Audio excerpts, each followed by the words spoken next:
Greetings, viewers, and thank you for joining me for another Old World exploration. On this channel, we typically focus in on North America, and just because it's sort of closer to where I live, I'm actually situated up in northern British Columbia, Canada, and I find it very interesting to check out a lot of what goes on in this area. So today we're going to be looking at Dayton, Ohio. Here's Dayton right here. You can see it's well situated between Indianapolis, Cincinnati, Columbus. Yeah, we've got all sorts of action going on up here. Let's take a look at the demographics. So as I like to do, we take a look at the curve that goes on here with the population. You can see Dayton having a decent size, getting into around the 1900 period, 85,000, about the size of the city I live in. And then you have this curve that seems to repeat itself with a lot of these cities in the States, where you have this sort of climb and then a decline coming back down to close to what it was 100 years ago, which I find interesting, especially when you factor in things like the population boom of the last century, all those types of things. So it makes you scratch your head a little bit. Dayton not having a very interesting past, in my opinion, compared to some other cities. And really not a lot. Named after Jonathan Dayton, captain in the American Revolutionary War, sure, okay. Cash register plants being a big one. You'll see the factory, look at that, looking very interesting. Looking very old world, steampunk old world style. Also Dayton having its share of disasters. So I have a website here, Dayton Daily News, listing off some of the fires that happened in the past. Here you have in 1869 the Opera House falling victim to fire. This is what the Opera House looked like in the mid-1800s, pretty much, maybe just past 1866. So what's a city like Dayton doing, having a building like that? There you have, of course, all the hallmarks, the circular windows, the arched doorways and windows, all the hallmarks of the old world. So Dayton is no exception to this old world narrative. The wool that's been pulled over our eyes, and the linear historical timeline not making sense as we take a closer look at Dayton. 1913 also, Dayton suffering a flood, which led to much disaster. And I have this Discerning History website. I'll put the link in the description for this as well. Kind of walk you through what happened in the flood. I won't go through the details, basically saying the levees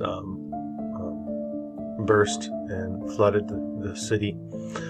We do have a count here of how many homes were destroyed. 20,000 homes destroyed in this flood. 65,000 people were displaced. Buildings were even moved off their foundations. So disaster striking Dayton in the early 1900s. And one other little tidbit for the history of Dayton, having to do with the Wright brothers and the first human flight, supposedly with petroleum-based fuel as the source, of course. Anyone who does this research knows that we were in the air much longer than this, or previous to this. This is an interesting time too, 1903, right around the time that H.G. Wells is pumping out his books about the Great Wars that were yet to come, and then the switching over from the balloon-type aviation to the petroleum-propelled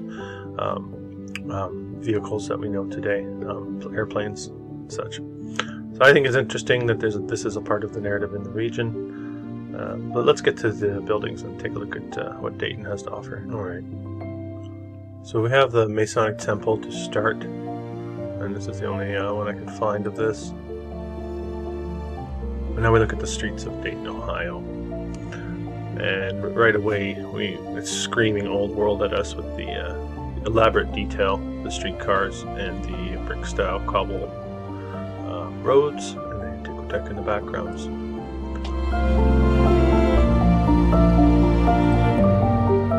And here a drawing of that photo you saw earlier of the Opera House. 1800s. So I don't know what you picture with the historical narrative about this period of time in our history, our given history.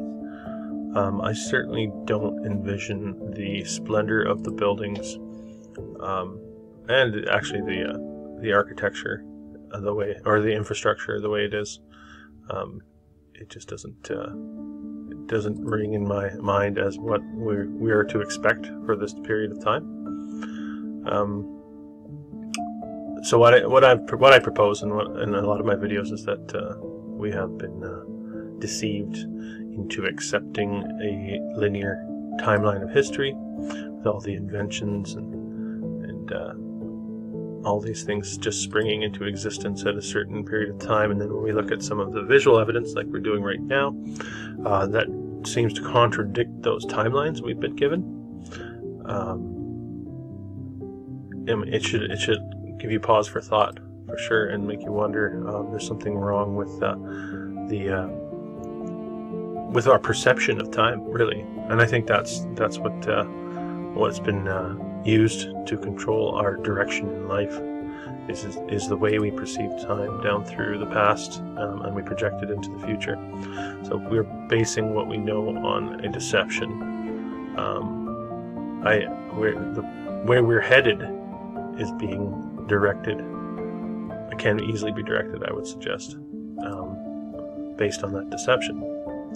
Whereas if we get a fuller picture and a deeper understanding of the past, I think we can provide ourselves with different pathways for the future. And that's why I think this old world research is important, because it helps us reframe the world we live in, and also recognize that there are forces that want to deceive us and to distort our perception of the past. Like, why is a town like Dayton have a building like this? This is very much what you think of as ancient Greece, and you see them everywhere, though. It's not easy to duplicate. There's a reason we don't build them like this today. The cost would be astronomical. So then what are we assuming then? The costs weren't an issue back then, and it was just all materials were cheap, transportation was cheap and easy. Like, this is supposed to be transportation at the time, this and this. And these buildings are up and look like they've been there a while at this point in time in this photograph. So, I mean, you do the math, right? You come to your own conclusions. I'm just bringing you the visuals. I'm bringing you some of my ideas too, I guess. Here we have a postcard of the cash register plant, which Dayton is famous for. And you see these, again, they're all arched as well, these windows, many of them anyway. With the big stacks. You see these all over the place in this area of the world. And I suggest definitely a part of old world infrastructure being repurposed, like much of what we see. And a lot of these buildings getting a renovation or a restoration, I do suggest, rather than being built from scratch. No shortage of churches in Dayton. I suspect a building like this once had more going on this tower portion, and it's been removed. I can't really make that one out. I think it's a state hospital of some sort.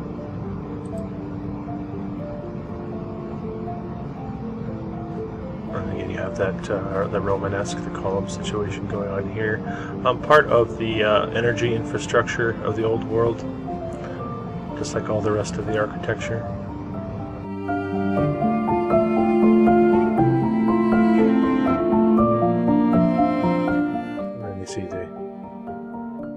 Tall arches again. I'm trying to move a little quicker. Of course, they tear these buildings down. Big, thick brick walls, not just a single layer or double layer, many of these several feet thick. And then they have the stone on the bottom, or the veneer, whatever it is. Probably a veneer of some sort. Just giving you a good idea. Alright, so with that short timeline, 150 years really, you're seeing a lot of these having been torn down. And then giving us this false perception that these buildings only last so long. But these things are made of brick, and the interior is often very ornately finished. And how are we supposed to believe that these have only been standing for less than a century before they get torn down? I suggest they've been around quite a bit longer, and we are dealing with a distorted timeline. So much of our history having been distorted. There's a state hospital. Again, this ties in with the asylum narrative that pops up so often in this research. Many of these old sort of rural buildings, very large rural buildings, used to house the insane of the time. People, I suggest, were not accepting the new narrative. Possibly a reason for the large amount of orphans at the time, a lot of parents being put in these asylums. And then the hotel narrative. There's some really nice photos of Dayton, as you can see, very crisp. But the hotel narrative, again, we have windows right at the ground level, and this is obviously a horse and buggy with the little stick wagon wheels, and you have this type of building.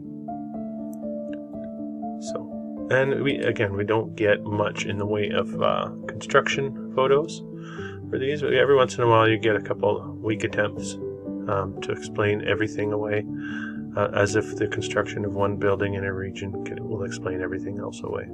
Here's an arcade building. Here, I got a couple here. This is it in the black and white, a little crisper. What's going on up here? Why would you in Dayton, who are the masterminds behind this? Why would you build something like this as like a indoor public walking area and shopping area?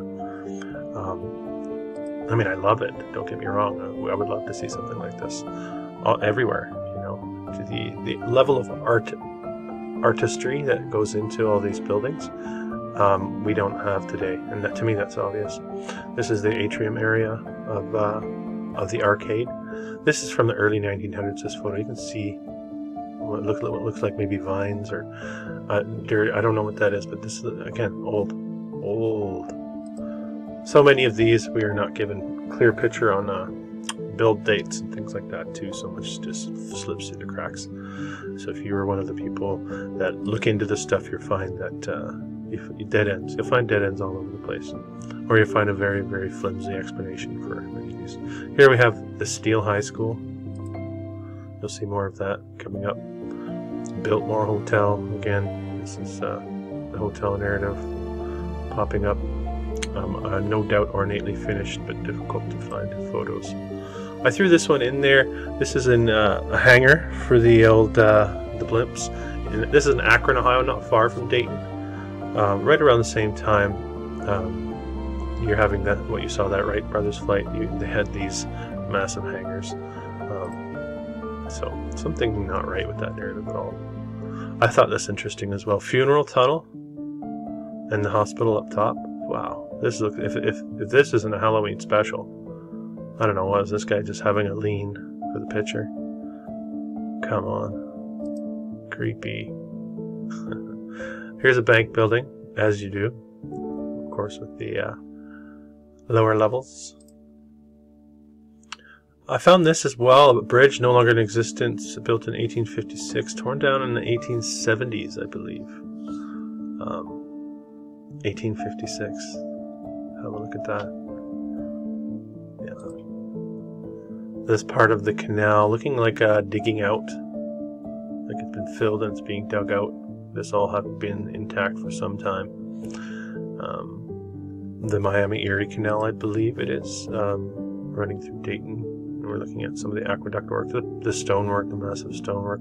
How can you really date that? That could be old, very old. Here's the canal here, the Old World building in the background. And people that have really no idea, they're being given the new narrative. The new narrative being, get yourself a job working for the big robber barons, keep your head down, do what you're told, you'll get a decent house, make a few babies, put the kids in school, and perpetuate the illusion. The American dream is what we call it, I guess. It's not just American, but they created that illusion for us, I would say. They were already sitting on top of the heap, and the illusion was put in place for us to accept. And by the time, of course, the TV came around, we had no chance. It was Hollywood, and it was school system, and we were living in a completely different reality than I suggest that what once existed here. And what we're looking at is the remnants of a world that existed before that control system came down on us. Again, no shortage of churches.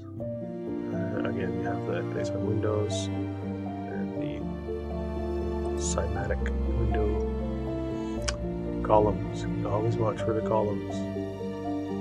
Military, any sort of government building. If you live in these areas, you're walking on the old world, literally, and it's everywhere. Those of you out there that see it and know it are doing some really neat boots on the ground. I'm getting some emails coming in from people, and I'm just loving it. This current visual evidence people are finding in the towns that they live in. So it's everywhere. Once you see it, you can't unsee. That's the beauty of this. We're in the age of revealing, I would suggest. Everyone says, "Oh, the apocalypse, big scary apocalypse." Yeah, it's a difficult time, but it's what it really means is revealing. We're uncovering the lies, and the truth is being revealed. We're not making up anything. We're just trying to peel away the deception, the covering, plastic coating, let's say, petroleum-based plastic coating. Of course, we know the Standard Oil story, all that. Here we have again another factory. We know the Standard Oil story. We know the implementation of the school system. All the same names, all popping up all the time. We're tired of it. We're onto it, and we're moving on with it. And we move on by exposing it, and more people are beginning to see it. So at this point, I would say the genie's out of the bottle. And those of you out there that feel the need to defend the narrative, I don't know. I feel sorry for you in a way, because you're defending your own enslavement, all of our enslavement, and we need to shake off those shackles. I know it's hard because we anchor our reality to our belief system, right? We anchor our reality to all these things that we thought were true, and with all these things that we thought we could rely on in our reality to be ultimate truths, absolute truths, and we just seem to be finding that there is no such thing anymore. This commissary building, look at this thing. Dayton, Ohio. Come on. That should really make you think. So I know every once in a while I get an email, the defenders of the narrative, I call them, and it's not us versus them at all. It's just try to see it from a different perspective. Try to let go of what you think you know. And of course, the scary aspect of that is this inside of the courthouse, county courthouse. The scary aspect of that is to find out, basically the bottom falls out and you find out you don't really know much of anything at all. Anything that you thought you knew was a deception. And that can be very disorienting and scary for a lot of people. But it's a process we need to go through collectively, and we can help each other with that. Some of us are much more comfortable than others with that. Yeah, so who's making this stuff in Dayton, Ohio at that period of time? Right? According to our historical number, this is a timeline where electricity is just being discovered. Running water is not really a thing. They use a lot of these disasters to explain the infrastructure that was put in place after. So the current style of infrastructure that was put in place after the fact. So I suggest a lot of this has been there for a much longer period of time than we've been told. And it's been repurposed. I don't know. It's a pretty heavy assumption for a lot of people too. How could the lie be this large? We have all this history of North America. We have this historical timeline, this 10,000-year timeline. The Aboriginal people that were here first, and we have the European settlers. The Columbus narrative. Columbus narrative has been blown out of the water, even in the mainstream narrative. We know they have the Vikings. They have the Chinese have a different version of the discovery of the Americas. So we know that there's a deception there, and the question is, how deep is the deception? And all we really know is what's been written down, and what's been passed down through time. So if your history has been erased and you feel like you still have a grasp of your history, I think you need to give your head a shake. Look at this, look at the curb here. Look, a little stone wall here. Really? That's going to be your curb for the road? That's some serious work going on there. Serious work. I think we need to become comfortable with the fact that history is is a deception. I'm saying, I'm repeating myself here. I'll just show you some photos. We're getting to it at the end of it here. This one really amazing. I wish I could have it in better resolution. You can really see along the cornice here and all the detail from this point up. So my suggestion is this is an old world that worked in a different way with energy. I'm not suggesting it was an Atlantis where everyone was peace and love. It's possible. I'm just suggesting that we were at a different level of ability and harmony and understanding. And then this evidence is all over the world, which is why I suggest that. And when you recognize that artistry is put into everything, the curb work and then the windows and the interior of the building and all the manufactured antique goods have a piece of artistry in them, you know that you're looking at a society or a culture that is operating at a higher level of higher comfort level for one, and then a higher functional level where you can put your art into everything you do. We don't have that these days. Art is all but what's been hijacked for one. The whole pop culture has hijacked art and made it separate from the people, which I resent.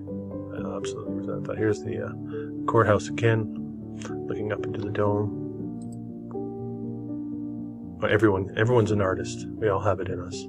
So, and you do it with whatever you do. Put your art into it. Again, the columns like a battery, much like a chip on a computer, storing energy. Elaborate cornices, poles without flags, ticking all the boxes.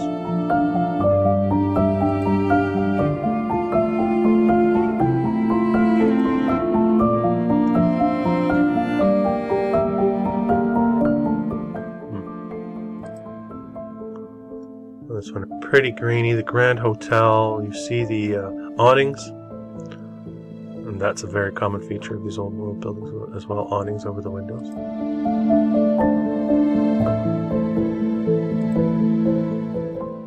This old soldier's home. Seen that earlier. The columns again. These are giveaways. Once you see it, you can't unsee it. The features. It's subtle in a lot of places. Like this one doesn't really jump out shape-wise, but you can see it's just the texture of the architecture. And this is the inside of St. Mary's Church, giving you an idea of the interior finish on that. Alright, this is the old high school again, the Steel High School. This area of the world very strange for high schools, looking like courthouses, all the rest of it. So are we to assume that this was no big task for them to build like this at that period of time? We're talking about circular turret style corners, conical domes, massive long towers, huge spans for these roofs. Okay, all in a time period where the technology is just coming into its infancy, really, in a lot of cases. And this is something you build with a lot of experience, with a lot of know-how, not something that you roll the dice on. These things were everywhere. This is a tear down here of it. Look at that. That was really Gothic style. I'm sure it's a Richardson Romanesque, whatever they want to call it. Henry Hobson Richardson, I think is his name. Architect, yeah. Placeholder, that's what I say. Placeholder in history. Deception. Secret society deception. The old rail depot. Coming to the end here. I think there's a lot going on here in Dayton. Union Station. This is the inside of the train station. even the way that the arches meet, making all this meet. You see a lot of the old photographs with the wood and whatever built underneath, and then they just built the arch over it. That's fine for a tunnel. This is a different story, making all this meet perfectly, and then you're finishing underneath here in this manner. So, yeah, it doesn't make sense.